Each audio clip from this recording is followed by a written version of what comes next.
Bonjour à tous, dans cette vidéo on va voir le data binding dans Angular. Alors c'est quoi le data binding? On va voir les quatre types de data binding. Alors rappelez-vous qu'on a dit que les composants web ou bien les web components sont les composants les plus importants dans Angular. Donc un composant web est composé de deux parties. Il y a la partie donc template qui est view, qui est le fichier HTML, et son correspondant c'est le component, c'est-à-dire la partie modèle.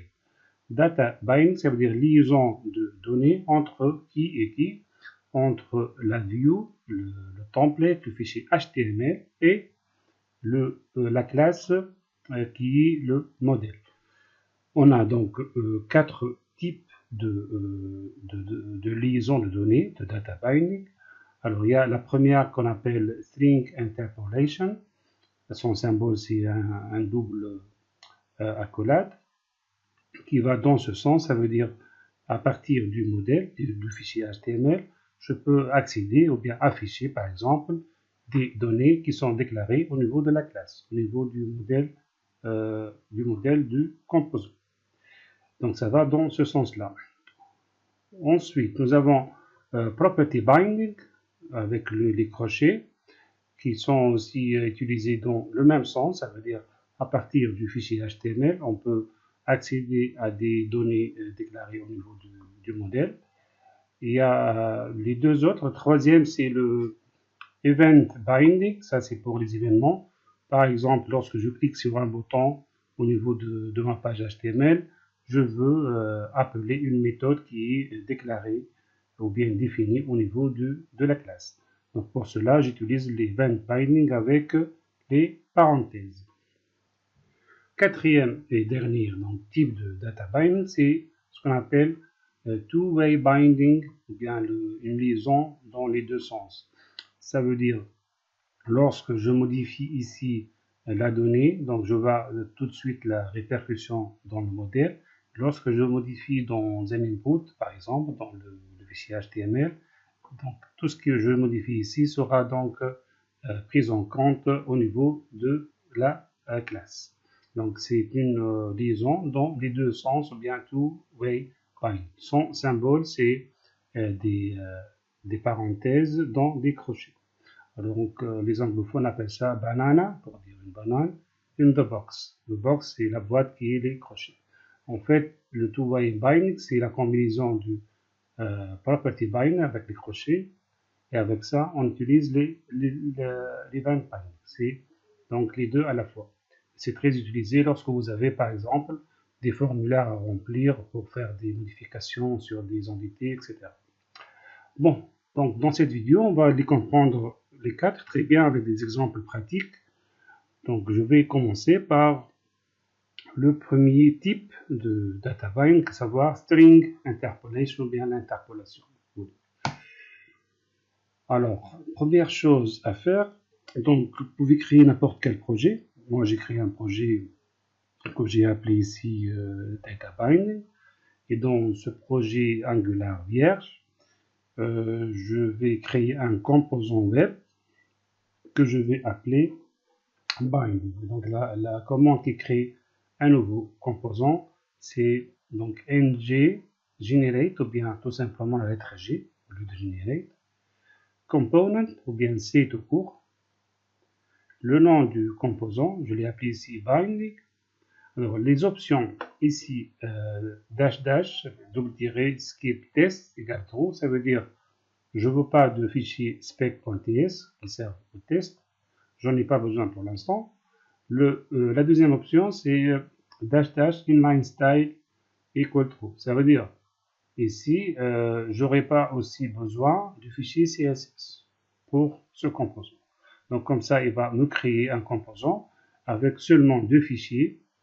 Le fichier donc component.html et le fichier, la classe component.ts. Donc ça, c'est le view, ça, c'est le modèle, le composant. Si vous voulez, tout à l'heure, dans le schéma, donc ça, c'est notre fichier donc HTML, le premier, le vert ici. Et le fichier TS, la classe, c'est le component. Donc, on va voir comment faire la liaison entre tout ce qui est déclaré comme données au niveau de la classe component.ts et au niveau de, avec la vue component.html ou bien binding.component.html. Donc, on commence par le premier type, interpolation, bien string interpolation. Alors, comment je vais faire ça? Donc, je vais aller dans mon fichier app. Donc, avant cela, je vais tout d'abord, bien sûr, créer ce composant. Alors, je vais aller sur Visual Code. Donc, j'ai créé un projet que j'ai appelé ici Data Binding Demo. Vous pouvez créer n'importe quel projet vierge. Je vais créer un nouveau terminal et je vais lancer ma commande. Alors, ma commande, c'était quoi? Voilà, c'est ça. Je vais la copier, comme ça on gagne un peu de temps. Mais l'essentiel qu'on la comprenne bien, même très bien. Voilà. Alors, la copie, ça marche ou ça marche pas. Voilà, ici. Donc ça c'est ng generate component, le nom du composant. Alors la première option c'est skip test pour ne pas avoir du fichier de test, et la deuxième option je vais la prendre toute seule, comme ça j'aurai pas de problème de caractères spéciaux. Voilà, voilà. Et la deuxième option c'est pour ne pas avoir un fichier CSS. Je vais lancer donc ma commande. Alors ça y est, il a créé donc les deux fichiers, le fichier view et le fichier donc modèle ou bien classe. Voici donc mes deux fichiers dans le dossier src et binding.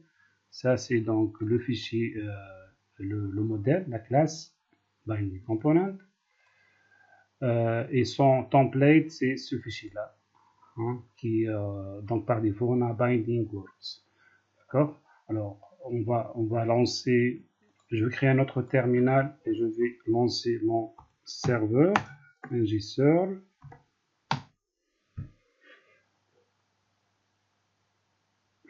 Bon, alors, qu'est-ce qu'on va faire là? Alors, pour l'interpolation,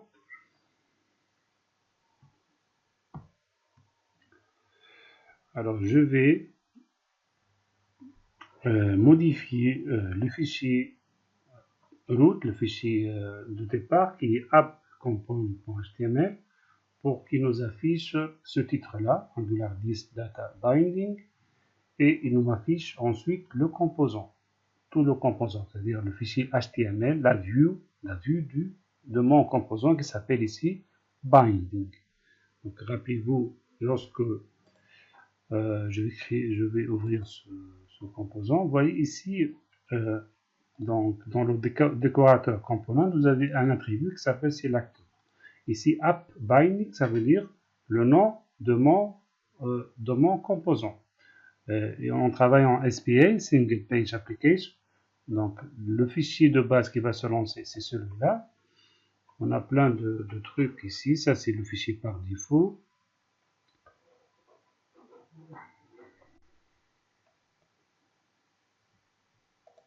Et à la fin, en bas de ce fichier, vous avez, donc ça c'est router outlet, c'est pour afficher les composants ici.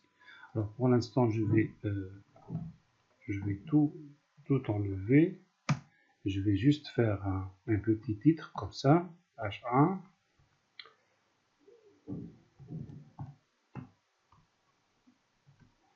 Et dans ce titre, je vais mettre $10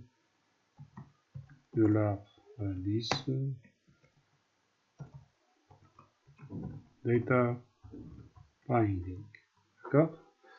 Alors j'enregistre. Alors je vais lancer mon navigateur pour tester donc mon application.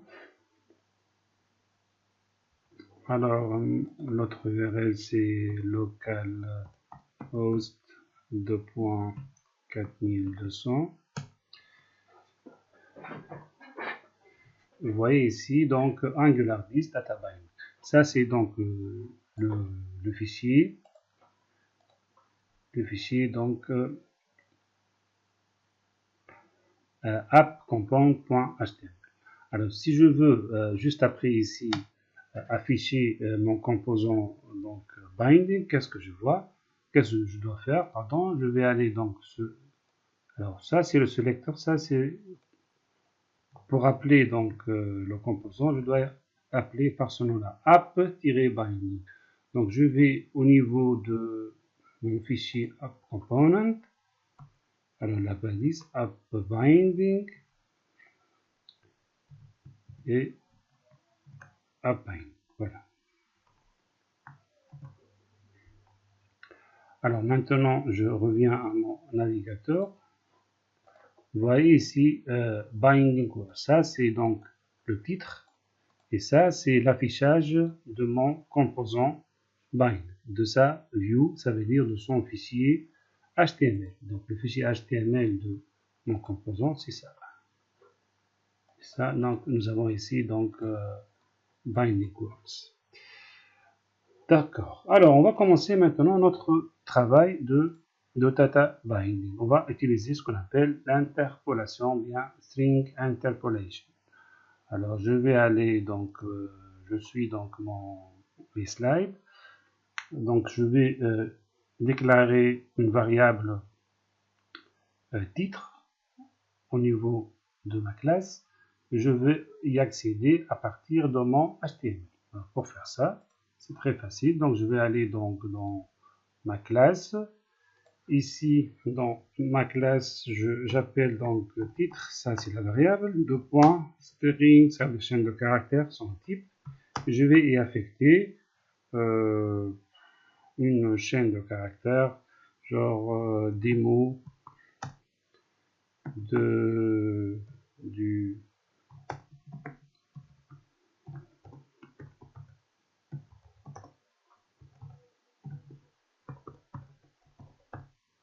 par exemple, n'importe quelle chaîne. Alors, maintenant, ma variable est déclarée au niveau du modèle, au niveau de la classe. Donc, pour l'afficher au niveau de mon HTML, je vais l'afficher dans une balise H1, par exemple.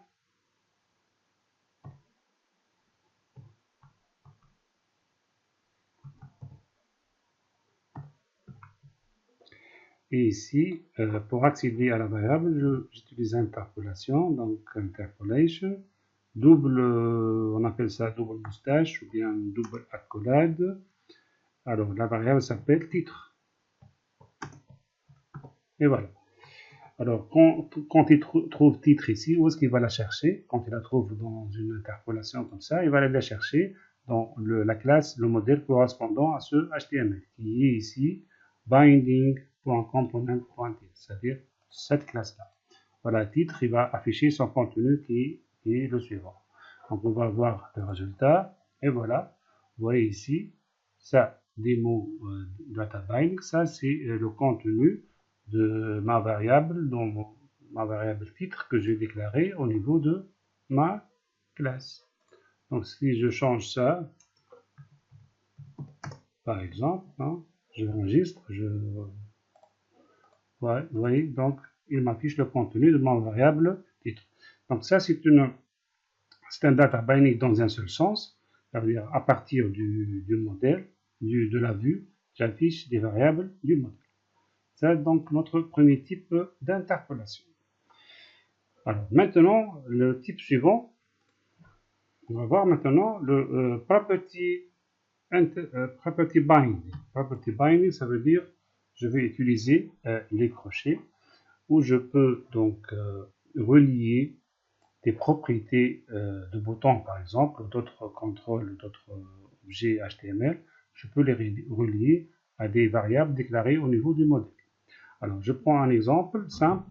Ici, je vais déclarer une variable qui s'appelle status, dans la classe. C'est une variable donc booléenne. Je vais l'initialiser à true. Par la suite, je vais créer dans ma vue un bouton. Et dans la propriété disable du bouton, je la mets entre crochets. Comme ça, je vais utiliser mon property binding. Ça veut dire je lui dis que la valeur de cette propriété, ça va être la valeur d'un attribut qui s'appelle statut, qui est bien sûr déclaré dans la classe de mon composant. Donc la classe TS qui est ici big binding component. Alors on va faire ça tout de suite sur Visual Code. Alors ici, au-dessous de ma variable titre, je vais déclarer la variable donc statut. Deux points, son type c'est boolean. Je vais y mettre la valeur par défaut, la valeur vraie, true. Alors, au niveau de ma vue, alors je vais faire un petit titre comme ça pour comprendre. Ici j'appelle ça alors property binding. Ça c'était quoi? Ça c'était donc on appelle ça donc string interpolation, bien interpolation tout court, string interpolation. Alors maintenant je vais faire quoi? Je vais créer un bouton. Un bouton.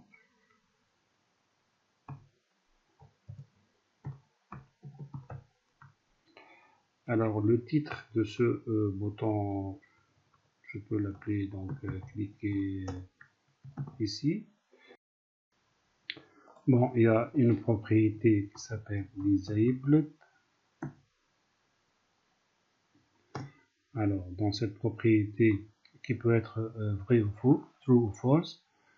Donc je peux faire, pour faire donc le property binding, je vais mettre cette propriété entre deux crochets pour dire que sa valeur, ça va être prise à partir de mon modèle. Et dans mon modèle, donc la variable que j'ai déclarée ici, c'est statut. Donc ici égal statut. Alors, initialement statut égale à true, donc lorsque je reviens donc sur ma page, je vais fermer ça. Vous voyez ici le bouton, il est grisé, il est disabled. D'accord? Pourquoi? Parce que sa valeur est à true. La valeur de la propriété disable est à true. Fermez ça pour l'instant. Alors, si je veux le réactiver, donc je vais aller à ma propriété, ici, à statut, et je vais donc la changer en false. C'est-à-dire le bouton n'est pas désactivé. Vous voyez ici, maintenant, mon bouton il est cliquable. Voilà, donc ça c'est la deuxième, c'est property binding. Donc je vous rappelle ce qu'on a fait. Donc il y en a donc 4. On a fait string interpolation, on a fait property binding. Maintenant on va faire l'event binding. Alors event binding, ça veut dire avec les parenthèses. Voilà, event binding. Alors, c'est quoi cet event binding? Alors, je veux, lorsque je fais un event, par exemple, au niveau du bouton que je viens d'ajouter, ou bien je vais créer un autre bouton, lorsque je clique sur ce bouton, je veux appeler une méthode de ma classe qui s'appelle changer titre. Donc, cette méthode sera appelée lorsque l'événement clique, il est donc interpellé au niveau de mon bouton. Et au niveau de la classe, je vais créer cette méthode, changer titre. Alors son objectif, c'est de changer le titre en une chaîne de caractères. Par exemple, mon nouveau titre. Alors, on va le faire tout de suite sur Visual Code. Alors, au niveau du fichier ici, donc je vais prendre ça. Je vais créer un autre bouton. Le bouton, je vais donc l'appeler, donc son label, ça va être changer titre. Et ici, donc l'événement clique, donc je dois le mettre entre parenthèses, égal, et je vais appeler une méthode que je ne vais pas encore créer. Je vais la créer tout de suite. Donc la méthode s'appelle changer titre. Alors, attention pour les méthodes, il faut toujours mettre les parenthèses. Alors, cette méthode n'est pas encore créée. Je vais la créer tout de suite. D'ailleurs, il m'a donné une erreur. Alors, ici, après ng only, la méthode, elle est là. Alors, qu'est-ce qu'on va faire dans cette méthode? This, cette classe, point. Alors, on veut this point, vous donne les méthodes et les attributs de cette classe. Alors, je veux changer quoi? Je veux changer le titre. Donc, this point titre. Et là, je mets une chaîne de mon choix, par exemple, nouveau titre. Point virgule à la fin. J'enregistre. Il n'y a plus d'erreur, c'est bon. Je teste. Alors, le bouton, il est là. Je peux ajouter un BR pour revenir à la ligne. Mais c'est pas. Donc, vous voyez ici, le titre, il a changé. Nouveau titre. D'accord? Vous l'avez vu. Sinon, je peux vous montrer encore une fois. Alors, nouveau titre. Je vais changer ça en anglais. New title, par exemple. Regardez. Lorsque je clique dessus, vous voyez ici New Title. D'accord? Ça, c'est donc notre troisième type de data binding qui est donc le Event Binding.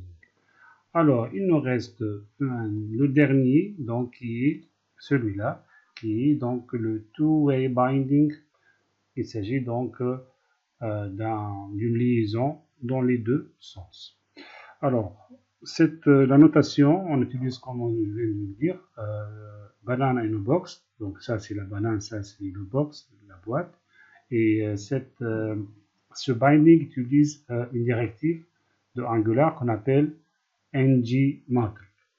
Alors ng-model, pour pouvoir l'utiliser, il faut importer dans le fichier app.module.ts, il faut apporter un module qu'on appelle Forms module.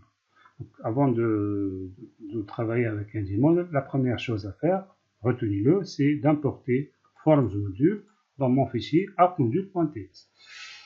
Alors, je vais aller donc dans app.module.ts dans mon projet app.module.ts. Elle est là. Alors, je vais importer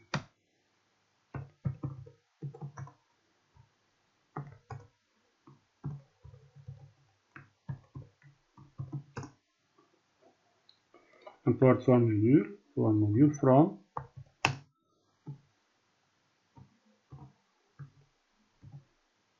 Angular forms. C'est ça, forms from Angular forms.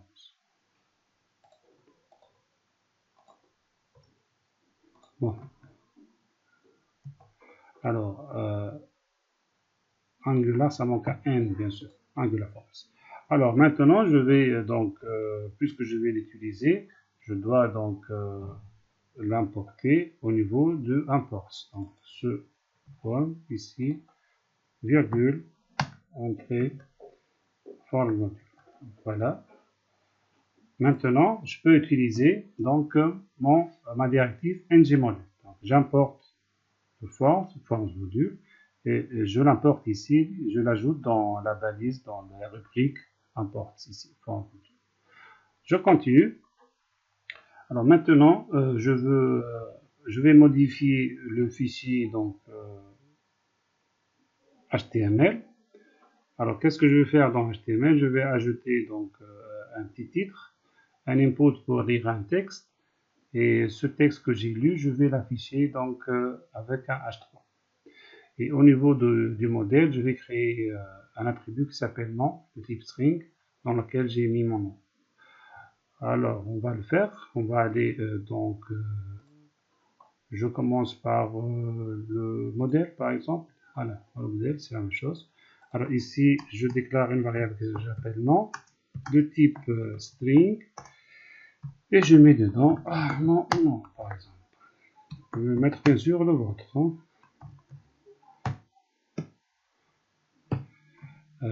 Voilà. Ben, sinon, ça y est, donc j'ai déclaré cette variable. Alors je vais faire une liaison dans les deux sens. Two-way binding entre cette variable nom et un input au niveau de ma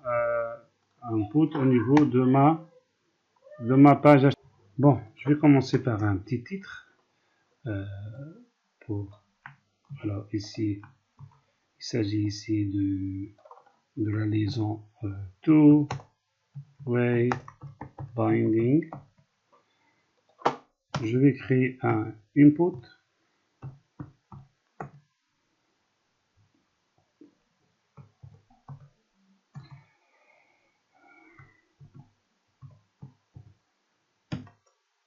Alors dans mon input, alors qu'est-ce que je vais faire dans mon input?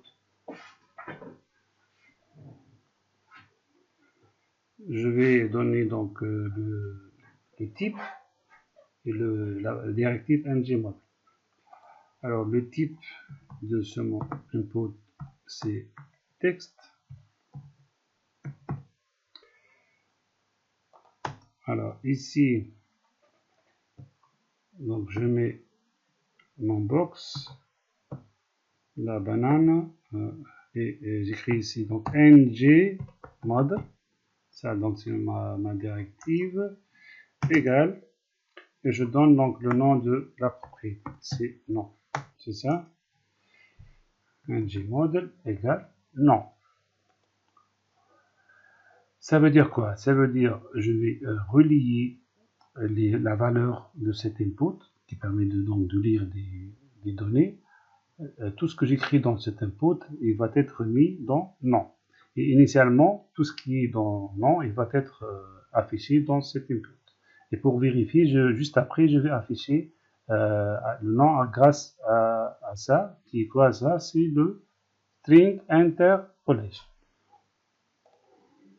Donc ici, je mets un H2.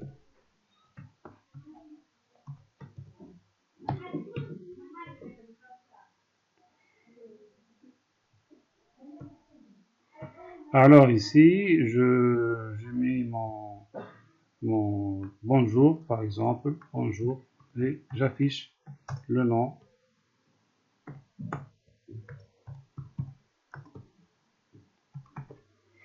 Alors je teste.